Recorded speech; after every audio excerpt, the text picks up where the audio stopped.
Okay, just going to take you through who we have on the panel first of all.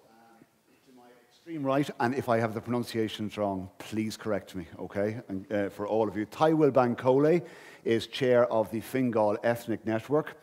Daniel Ramamoorthy is an entrepreneur, a business consultant, startup and government advisor to the Minister for Jobs, Enterprise and Innovation, Richard Bruton. Beside him is brother Martin Bennett from the Capuchian Friary just down the road from where I live in Phibsborough in North Dublin. Beside him is Lydia, Monds, education advisor with Bishop's Appeal, that's the Church of Ireland Bishop's Appeal. And then beside him, who I think you've heard a question from already today, Dr. James Gallan from Dublin City University's Department of Law and Government. A warm welcome to them all.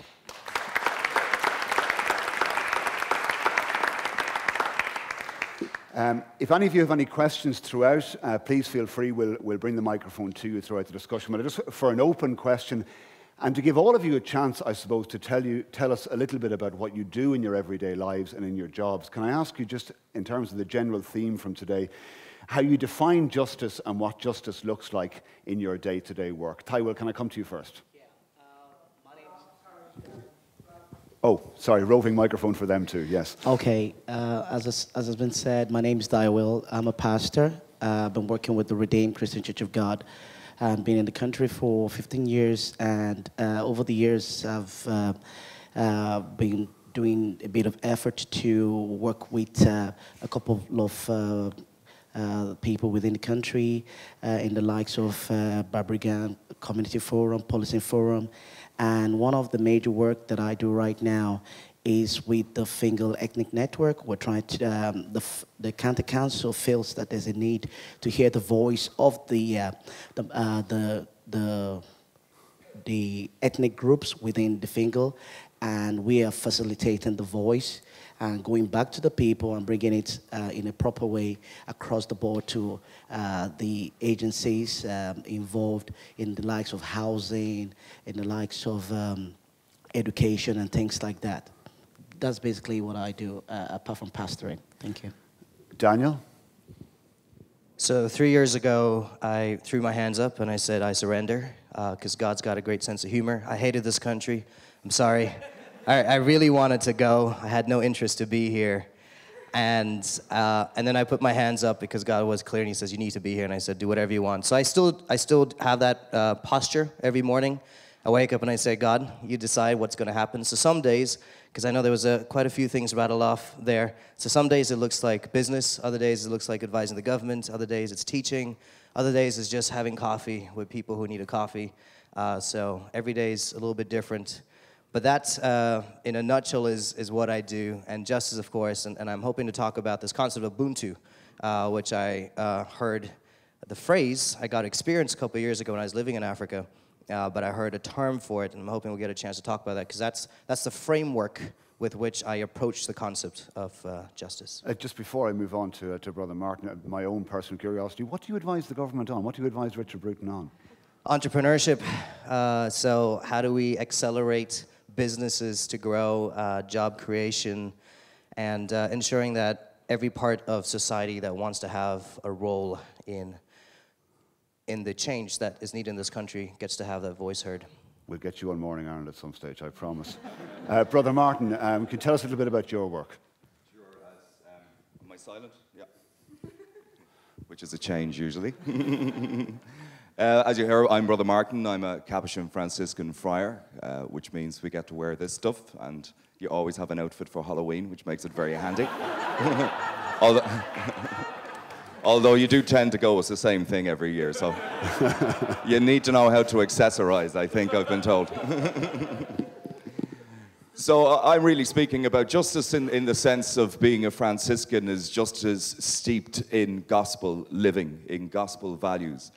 And the way that I'm hoping to speak about that this afternoon is to speak about one of our outreaches, and one that you may have heard of is through the Capuchin Day Centre for Homeless People in Bow Street in Dublin, which was founded over 40 years ago with a very, very simple message. And the message was that nobody on the streets of Dublin should go homeless. And the whole ethos around that, based around St. Francis and St. Francis' outreach to the poor, which was a catalyst for his own conversion, continues to be a catalyst for our conversion as friars, but hopefully I think for all the people who we encounter. It's an extraordinary place. Dignity is at the center of how we define justice. It's an open door. People are welcomed. They're accepted as who they are and where they are. As Brother Kevin, who founded and runs the day centre, often says when he's speaking about it, we don't ask any questions. People have enough to be dealing with without being grilled by us. So that's basically a little taster. Lydia? So I'm Lydia. I work for the Church of Ireland's Aid and Development Programme, sexily entitled The Bishop's Appeal. And basically every parish in the Church of Ireland will give towards a fund that then goes towards alleviating poverty around the world. And where I wanted to talk this afternoon was actually from a personal point of view, that my journey towards getting involved in this role came from a very, very enthusiastic child, teenager, young adult who wanted to serve God, wanted to make a difference, and was passionate about justice issues, went about it the right way, as far as I was concerned, and botched it up completely.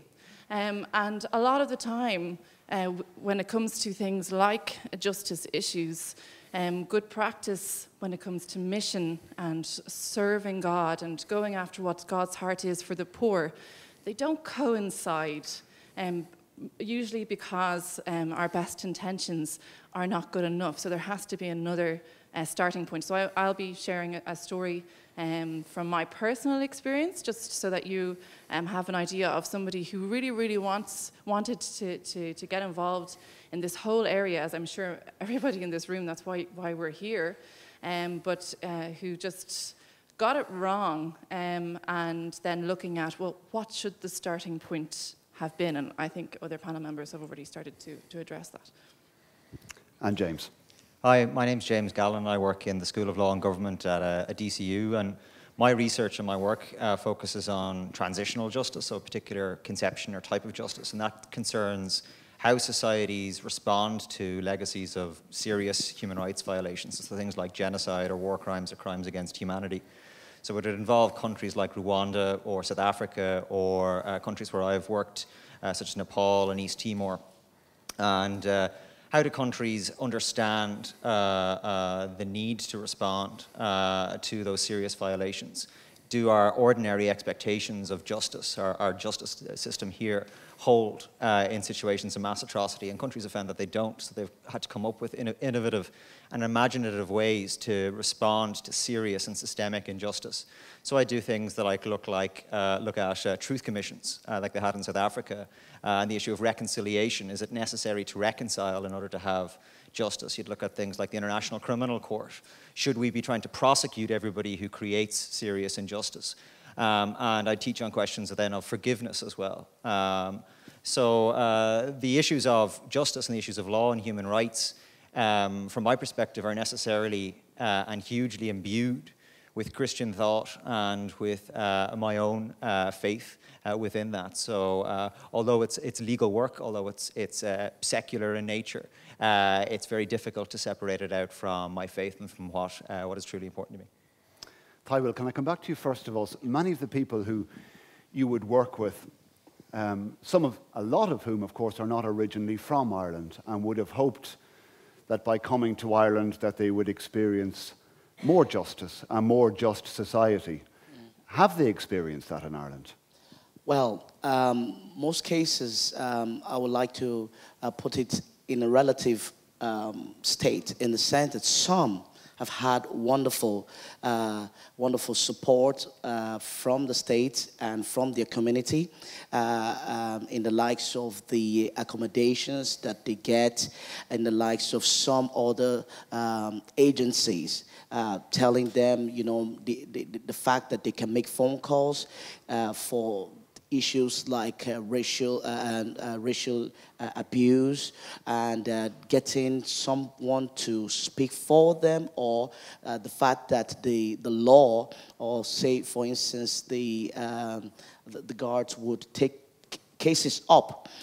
It's obviously a sign that there is a level of justice, but at the same time you also hear all the stories whereby someone personally, this about 6 years ago, an accident happened, and someone would be, the person, one of the, what I could say, the new community person would call an authority to come in to look into a case, but then at the end will first of all not even listen to him, tell the person who is involved to go, and then tell him to leave without anything being done. So there are two ways of looking at it, and I'm talking across the board, not just any particular group. Say, for instance, in Fingal Ethnic Network is represented both the Indian, we have the Czech, the Romanians, and every other group, basically. So it is a mixed feeling, yes, generally, yeah. But they're living in a part of the city where a lot of people who are from there, who have lived there for many generations, feel that they don't experience justice in Ireland themselves anyway. Yeah, that's why, you see, most of the time, some of the people who are coming into the country, some of them have had more traumatic experiences. And even when, so to say, whatever we're calling injustice is not even a big deal to them, so to say, because they've had worse scenarios, and now it's just like, I'm okay, let me just leave, And that's why most of the time you even tell them to come out and earn their views, report cases, and they just say, look, I'm okay, I don't even want to put myself into trouble. They still have that unconscious feeling that even by talking to the authorities or going out to get help is as well as putting themselves into trouble as well, that kind of a thing. So, yes, there is injustice, which is across the board, but to some, it's not a big deal because they've seen worse scenarios. Daniel, you're advising a government, and a government minister who's very determined that we reverse, for example, the fact that we've lost so many jobs within the last 5 years, and that we're still at a stage where 12% of, or at least 1 in 8 of people who should be working aren't. And yet we heard earlier discussion about, for example, in the United States and worldwide, about the level of inequality of 80% of the world's wealth being shared out amongst 20% of the world's population. I think it's even more than that. Here we are trying to recreate Ireland from the ashes of the crash, and yet for many people it looks like it's not going to be any different when we get any better again. Are you conscious of that in advising Richard Bruton, that the resurrection is just going back to what we had before, the same level of inequality and the same level of injustice? So when you're advising a government, they're very metric-based, and I think with a concept like justice, I think we do it no justice if we were to reduce it a bunch of numbers. And that is one of the things that we've discussed about, is the framework for approaching big issues like job creation or the economy or justice. So the word justice has a very dichotomous nature. On one hand, there are known intricacies. Simultaneously, it's quite ambiguous. So if you try to put it as, okay, here's a charter of rights or here are certain freedoms, I don't think that solves the issue. And I think what does solve an issue is a framework for thinking about it. And I refer to this Ubuntu. I spent 7 years growing up in Africa, so I got to experience, and it's kind of like the story of the ice cream.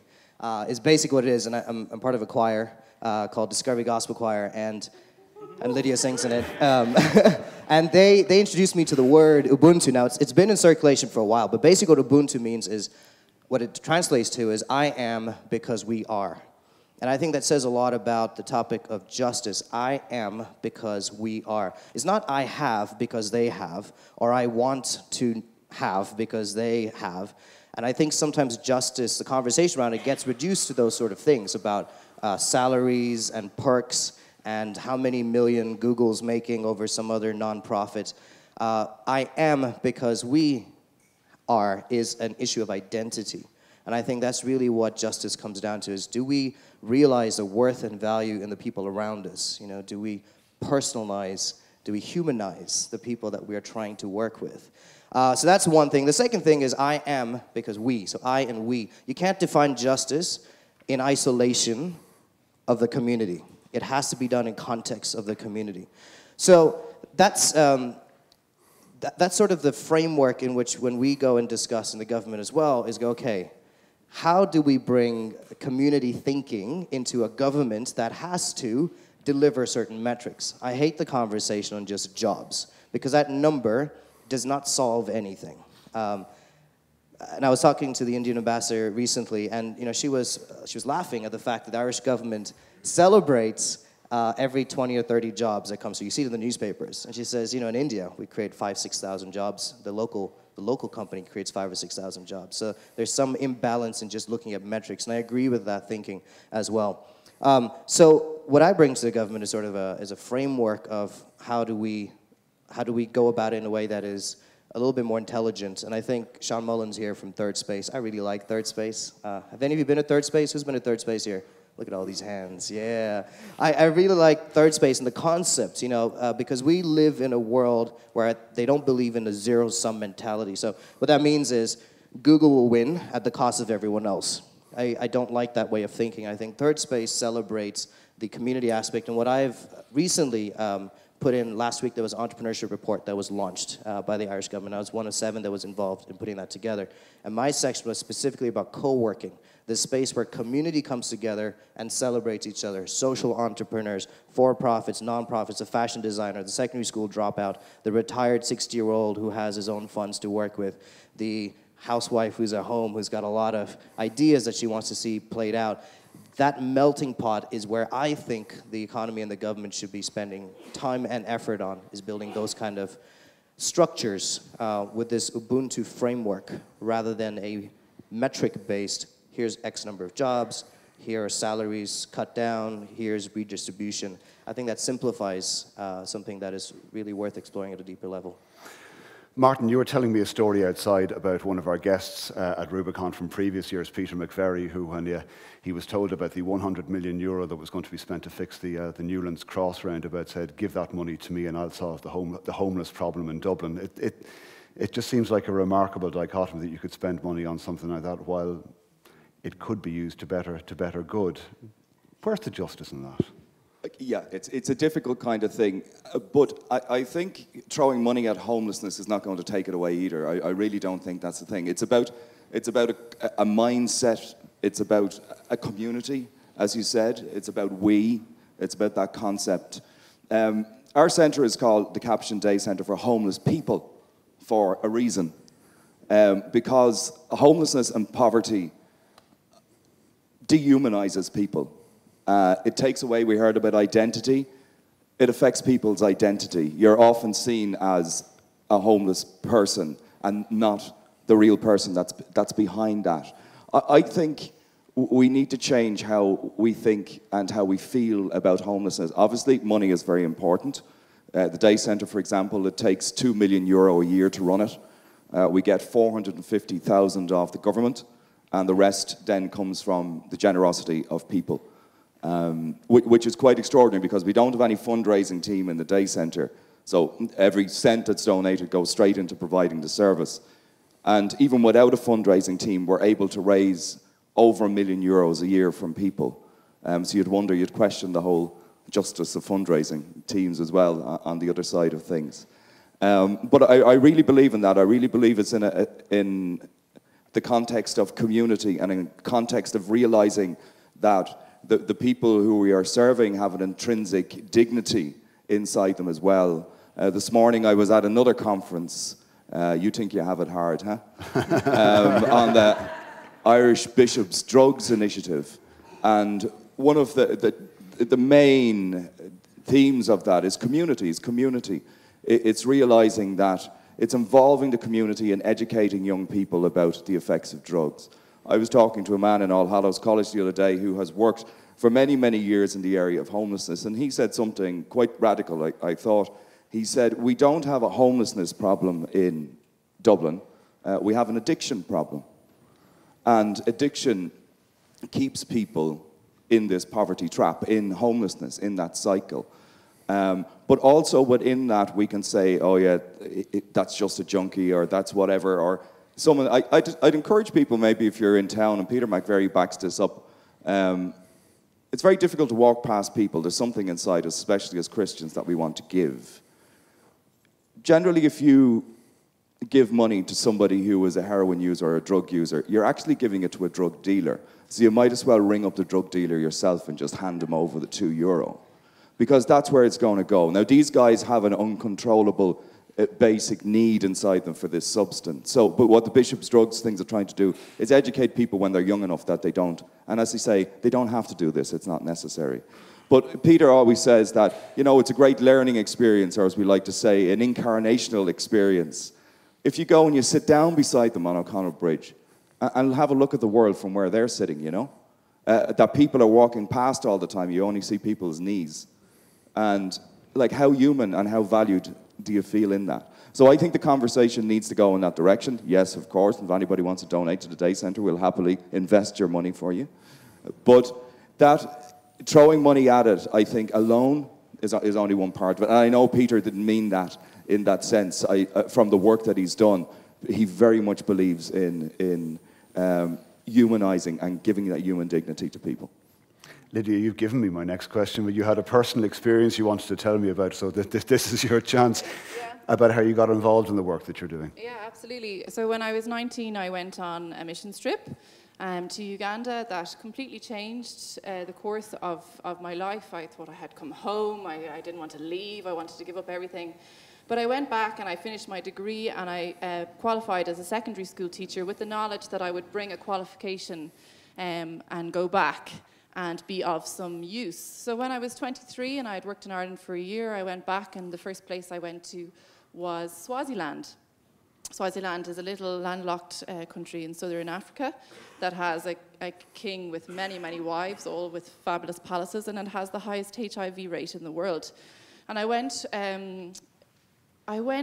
with an agency that wasn't good, we'll start with that didn't screen me, didn't check to see who I was or what qualifications I had or anything, and put me working with extremely vulnerable children, some of whom were dying, who could not afford to go to school, and so they came to this centre to get educated. And we volunteers, because I started as a volunteer and then I was moving on to Rwanda to work, we're going to help educate them.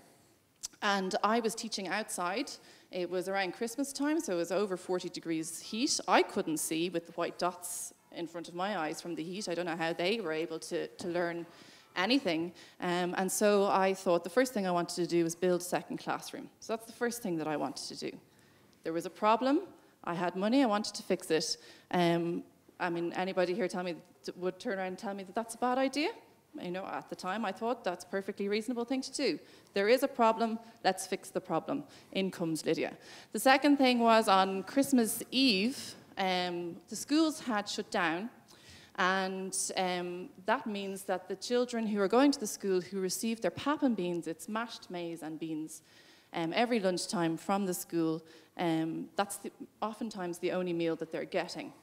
And so 3 of my students aged 4, 5 and 6, I found them on a rubbish dump looking for food. And I knew at least 2 of them were HIV positive, even though they hadn't been tested. After a while, you're actually able to just tell. And so again, of course, your heartstrings are pulled. Somebody has to do something about this. And of course, that somebody was 23-year-old me.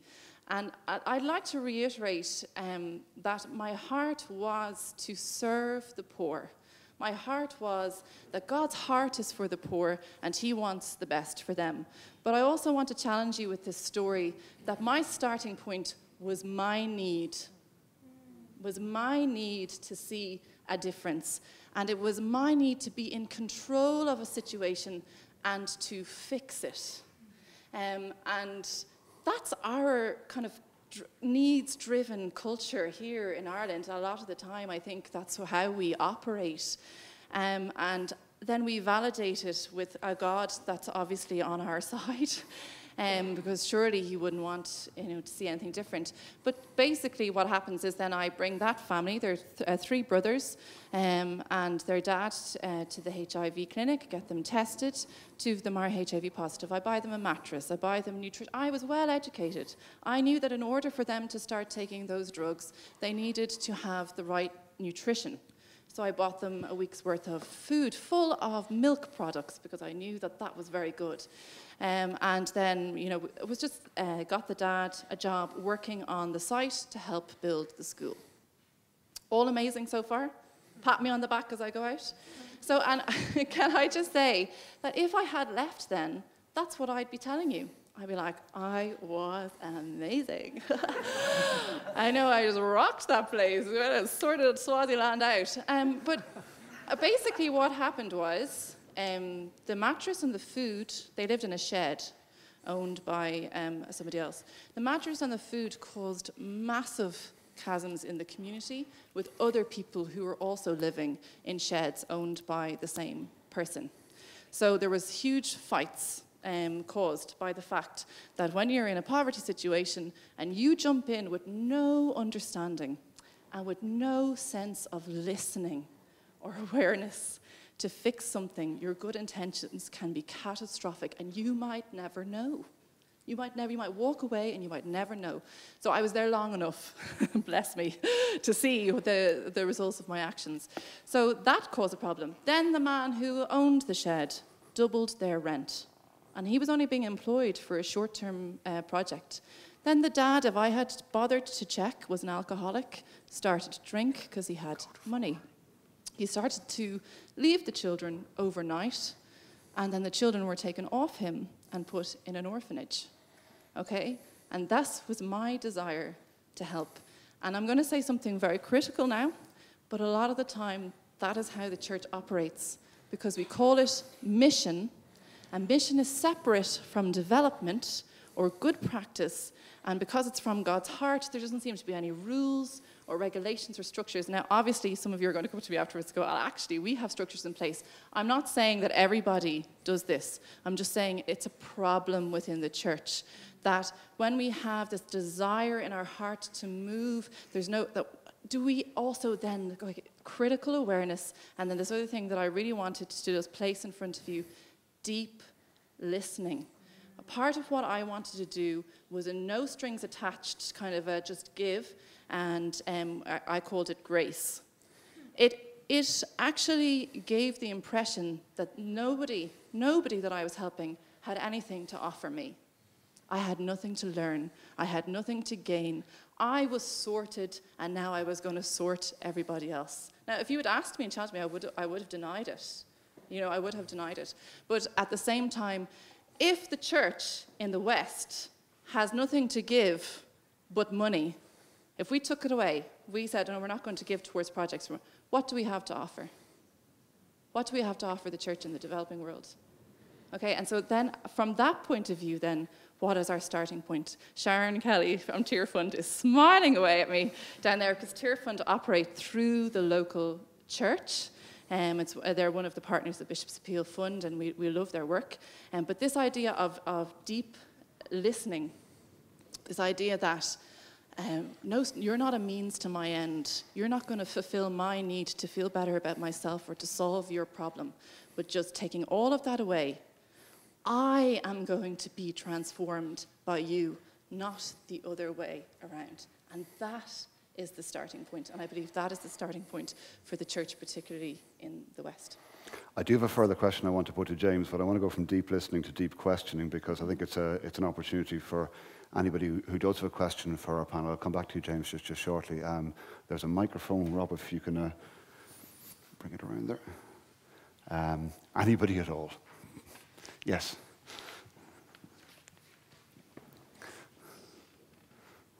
I'll go first if nobody else will. My name is Alan. James, I was very interested in hearing you share your view and perspective on justice. And I was thinking about something I think, Shane, you shared about sharing what we have and then giving it out on a relational basis. And I'm just wondering, do you see a continuity between your approach maybe at one end, which is at very much at a governmental kind of level, a systemic level? Do you then see a continuity or a pathway or a roadmap that you can actually then deep down, you can engage relationally in helping and serving and being a part of a solution of trying to address some of that injustice?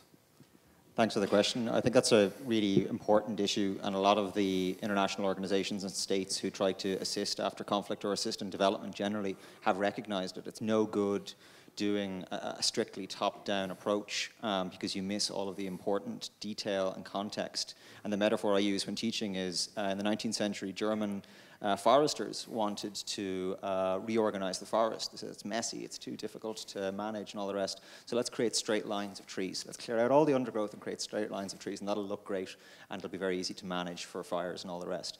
So they did that, and then they were surprised to discover 4 or 5 years later that all of the undergrowth had been supporting the local ecology there. And if you'd remove that, then the forest collapsed.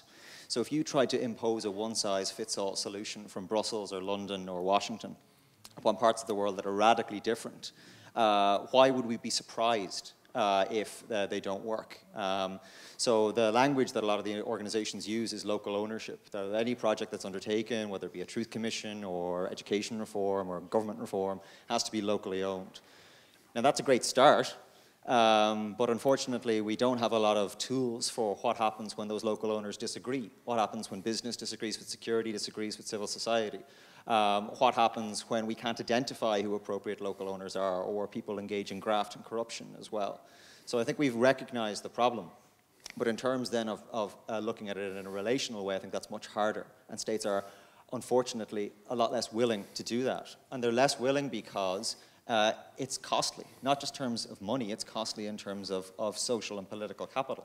It takes time and energy to relate to people, to figure out what their priorities are, and to work through their problems as meaningful partners in solidarity, not as a problem to be solved and go home. So you hear huge stories of aid wastage. People going to Afghanistan saying, my job here is to build schools. I don't talk to the guy who builds the roads, I don't talk to the guy who trains the teachers, but I'm just going to go and build some schools. So you've got schools with no teachers, no roads to them, no students to go, but I can go back to my populace and say, yeah, I did what I wanted, you wanted, I built some schools. So I think it has to be a long-term approach. I think people have to really grasp the nettle and say, we need to actually treat people as equals rather than just say we're going to do that and leave the place after 2 to 3 years. It has to be a much more long-term process. And I think it's process that matters. I think it's the way in which people engage with one another and the way in which the West engages with conflict zones and developing world in general. That's hugely important. It's not enough to throw money. It's not enough to throw the right rhetoric around. We really have to do it. But the really practical problem is, if you're working in that area, you're not going to stay in the same country for more than 18 months or 2 years at a time. For your job to progress, for your salary to progress, you need to move on somewhere else. So you do a project on rebuilding the judiciary. Okay, there's now 10 judges that I've trained in East Timor. In order to progress in terms of my salary cap, I need to move on to Swaziland or Congo or whatever and do the same thing. And I'll never see if those 10 judges are useless or brilliant. That's not really relevant. My career needs to progress. So until we change that type of structure in terms of the people we're attracting to this type of work and how their incentives work and they're rewarded, then I think we're always going to have this money wastage, and it'll just be rhetoric and not practice. Thywill, I know you wanted to come in there. Okay, I was going to say something, just following on and buttressing what you were talking about relationship and the process. Now, the concept whereby people are leaving a place where they've lived 30 years, 40 years, and then they relocate into another society, another system, completely different from what they're used to.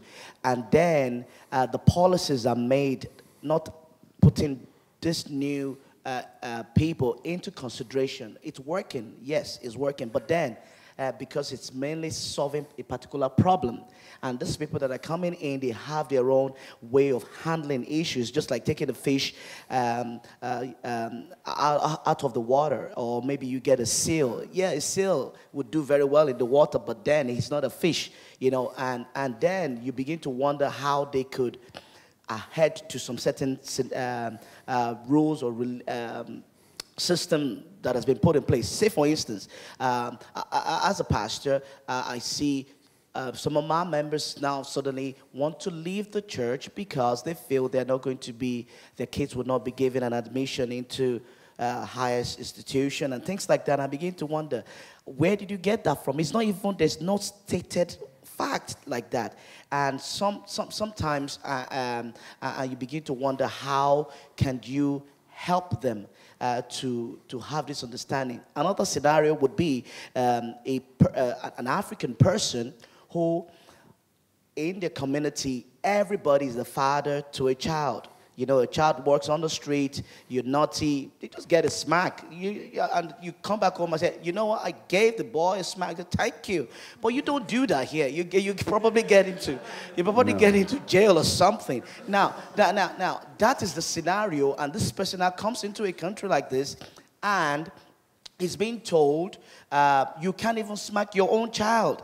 And it's not that they begin to look like they're not good parents, but I raised up this child this much, and now you think I'm not a good father, a good mother to do the work that I've been doing so well. And then the child who didn't grow up in this scenario, because one of the things I've noticed is that the kids who are born in Ireland here, they don't give much problem as much as the kids who come all the way with their parents and they hear this new gist about, okay, you know what? If your father gives out to you, just give a call to the guards, you know, say, yeah, man. And they do that, and they call, you know, within a very small give out, they go, you know, and suddenly the guards are coming in and pushing the child away. They say, if you want a house, we'll get you a foster home and everything. And the child does not even know that he's losing his identity. He's losing so much, and before you know it, by the time you hear about the child, maybe she's now pregnant.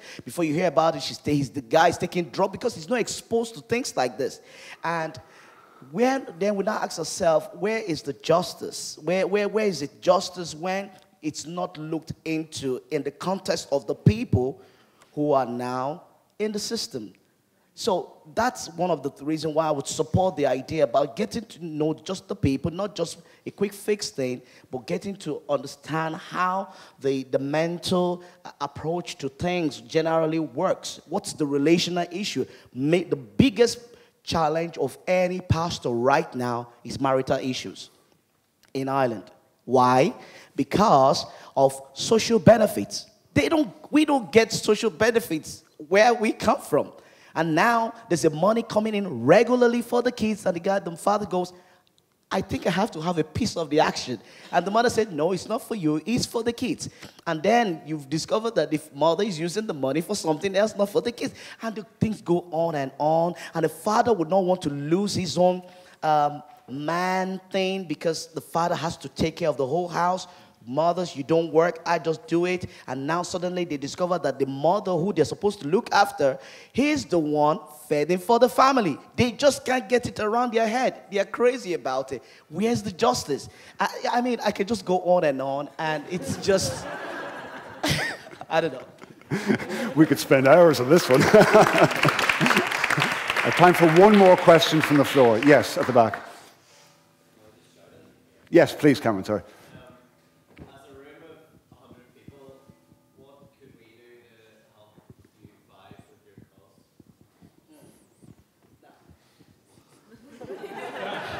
Okay, now the first thing is a kind of a forum like this.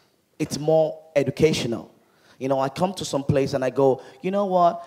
This is the African child you save a penny for a couple of years back, you know? And then I get through to them. But then there's still more that we can do right now, which is creating some kind of a forum whereby we educate the institutions about the differences, you know, communication, the culture and everything, so that they know where these people are coming from. You know, first of all, say for instance, an African person will first of all talk to his pastor before talking to any other person, even on health issues. As if the pastor is a doctor, you know, and then, you know, such a scenario. So some of the leaders, church leaders, should be put aside, educated, as in how the system here also works, and also find a kind of a forum whereby they also educate the people, the institution that are the frontline service to the people to say, oh, this is how things work here. And then you begin to see a kind of a proper approach to things. Thank you. Daniel? I'll just take brief contributions from the other four, if that's okay. Sorry. I think it should be two-pronged. One is at the local level. Cam, I really liked your challenge to us as to things that we can do with the people who service or in the Tesco. I think that is so important. I think that posture of putting your hands up and going, okay, God, today, what do you want me to do? Open my eyes. Show me where you're working is important. But I also think that does not mean that we shy away or trivialize the larger scheme of things. I think, especially like the second-class notion in the church, you have the pastors in the front row, people who are the first class, and you got everyone else. I think we need to start celebrating the educators. We got to start celebrating the business people. I think we got to celebrate those who are making X million in Google. I think all those people need to be celebrated as effective contributors to bringing justice out. So I think it has to be two-pronged. One, local, us personally in the world we live in, and two, also at the national level, at the international level. Whatever it is that God has given you, that is your playing field. Martin, I'm going to give you the last word, sorry. Okay, I'm going to give you 4 words. Do not be afraid.